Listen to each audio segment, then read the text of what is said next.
안녕하십니까, 박사입니다. 어제는 우크라이나 북부에 눈이 내렸다고 합니다. 전쟁으로 많은 건물 유리창이 부서졌지만 유리가 품귀라고 합니다. 여기에 K 문풍지를 수출하면 대박이 날 것도 같습니다.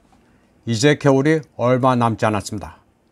이번 방송에서는 210년 전 나폴레옹이 러시아를 침공했다가 패퇴한 역사 이야기를 들려드리겠습니다. 모스크바라는 미끼를 덥석 물었지만 전황이 뒤바뀌어 물러날 수밖에 없었는데, 흔히 동장군이 프랑스 원정군을 이겼다고 하지만 진실은 그보다 더 복잡합니다.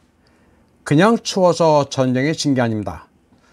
1812년 9월 15일 나폴레옹 황제가 이끄는 프랑스군이 모스크바 크렘린궁에 입성했습니다. 모든 것이 끝난 것처럼 보였습니다. 러시아 최대 도시가 세계에서 가장 위대한 군사 최고 권위자의 발치에 엎드렸습니다. 그러나 3개월 만에 나폴레옹의 군대는 도망치고 있었습니다. 군단과 연대는 예전 모습의 그림자에 불과했습니다. 여름에 러시아를 침공한 거대한 군대는 연말까지 거의 파괴됐습니다.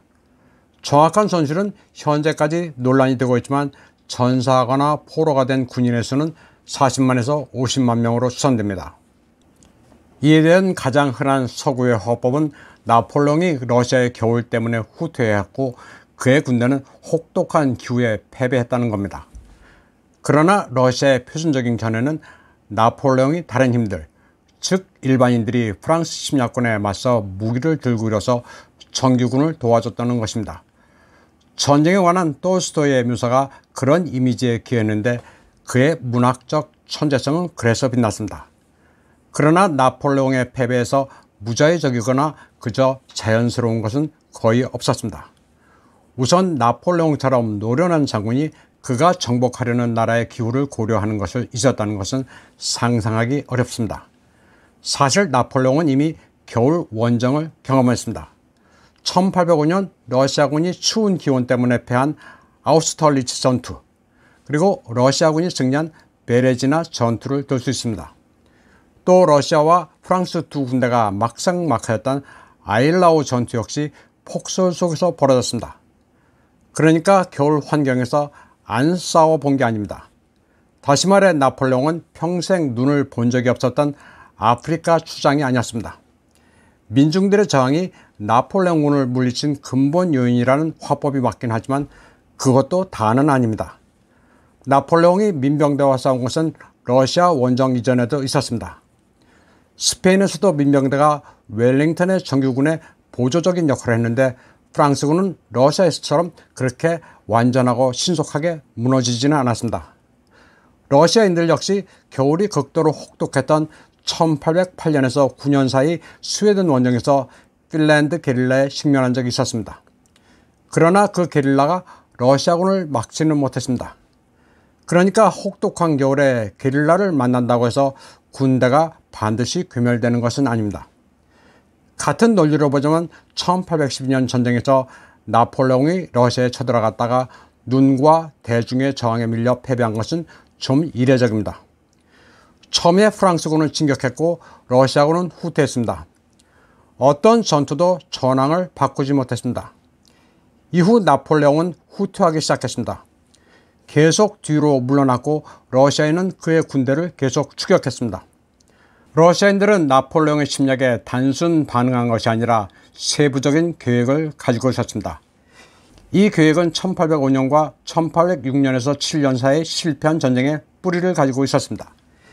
1년의 굴욕적인 패배 후에 짜르 알렉산더 1세와 나폴레옹은 틸스트 조약에 서명했습니다.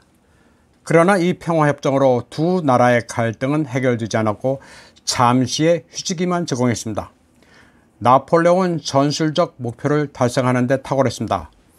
그 시점까지 전쟁에서 러시아는 늘 오스트리아, 프로이센을 포함한 연합의 일부였습니다.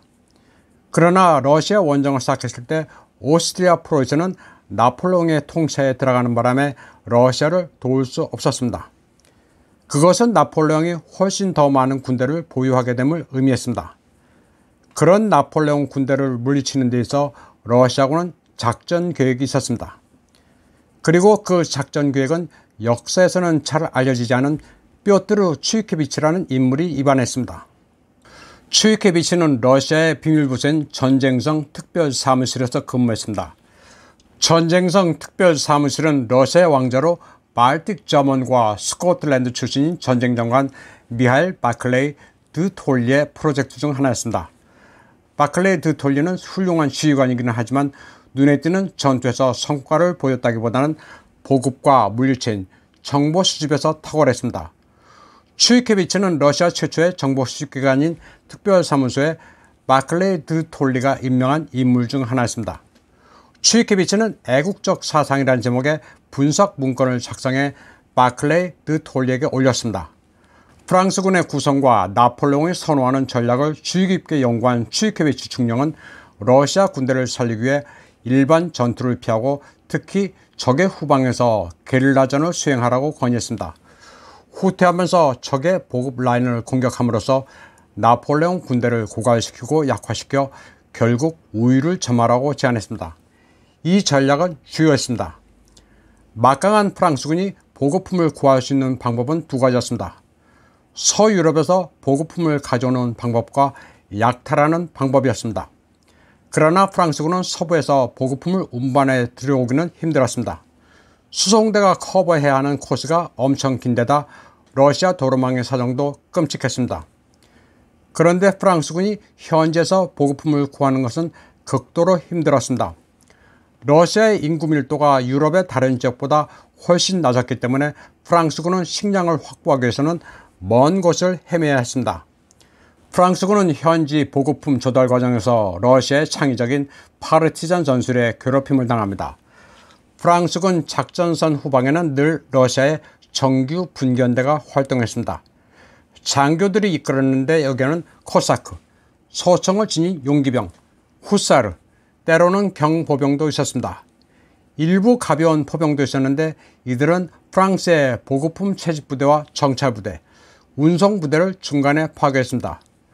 프랑스군은 또 약탈자와 보급품 채집부대가 마을에 진입하는 것을 저지하려는 농민 비정규군도 상대해야 했습니다.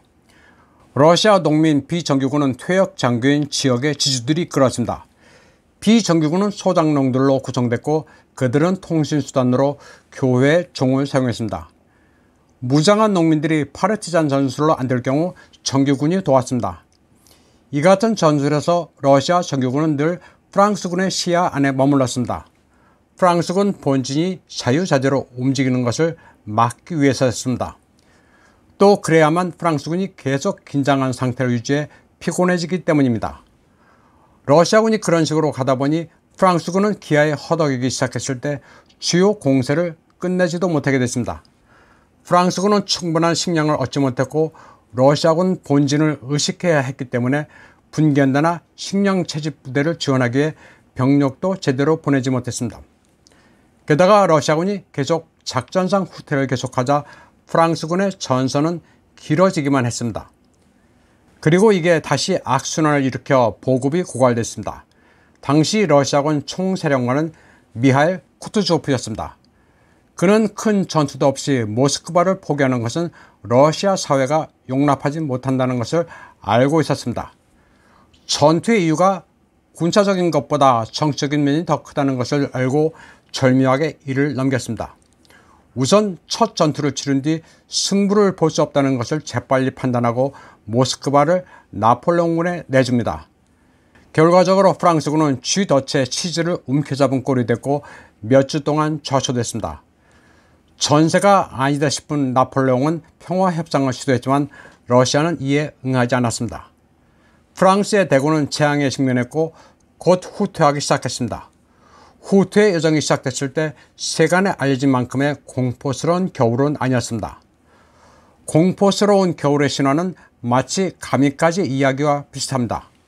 몽골이 일본을 침공했을 때 가미까제라는 게 있기는 했지만 선단을 몽땅 침몰시킬 만큼의 위력은 아니었습니다.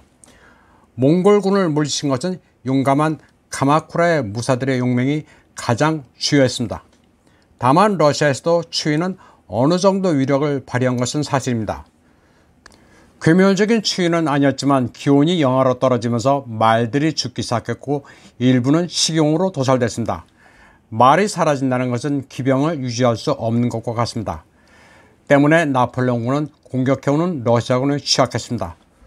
쿠투조프 야전사령관의 다음 수는 뻔했습니다. 주요 충돌을 피하고 프랑스군을 계속 움직이도록 유도하면서 후방을 괴롭혔습니다.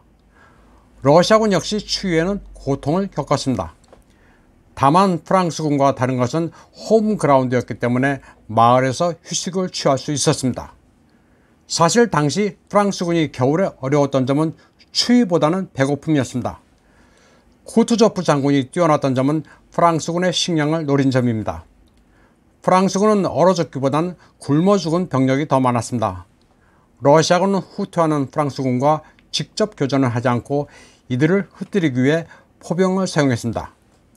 프랑스군은 대부분의 말을 도살해 먹어치웠습니다. 총도 버린 경우가 많아 전투는 사실상 불가능했습니다. 러시아군은 항복하는 프랑스군에게 관용을 베풀었습니다.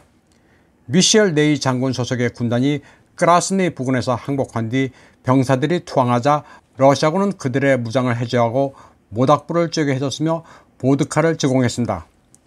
러시아군 승리의 한 요소는 초킹 스트래티지였습니다. 여기에 활약한 장군은 파벨 치차코프입니다.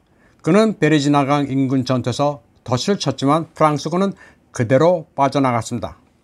하지만 덫에 걸리도록 해서 완전히 섬멸시킬 필요는 사실 없었습니다. 파벨 치차코프는 쿠투조프와의 개인적 갈등과 나폴레옹을 함정에 빠뜨리는 데 실패해 전쟁 영웅으로 크게 부각되지는 않습니다.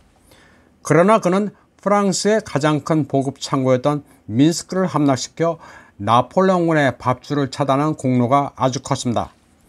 프랑스군은 패퇴하면서 물론 혹독한 추위에도 시달렸습니다. 그러나 동장군은 이미 러시아 본토에서 다른 요소로 패조한 그랑다르메에 관해 마지막 못을 박아 승리를 결정하는 역할을 했습니다. 러시아인들에게 1812년은 위대한 군사적 승리인 동시에 정보와 자제력의 승리도 의미했습니다.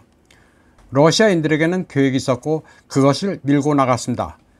군인의 용기, 기후 같은 요소들도 큰 역할을 했지만 1812년 전쟁은 무엇보다 전략과 목표 추구의 일관성에 의한 승리였습니다. 이번 방송은 여기까지 하겠습니다. 시청해주신 여러분 감사합니다.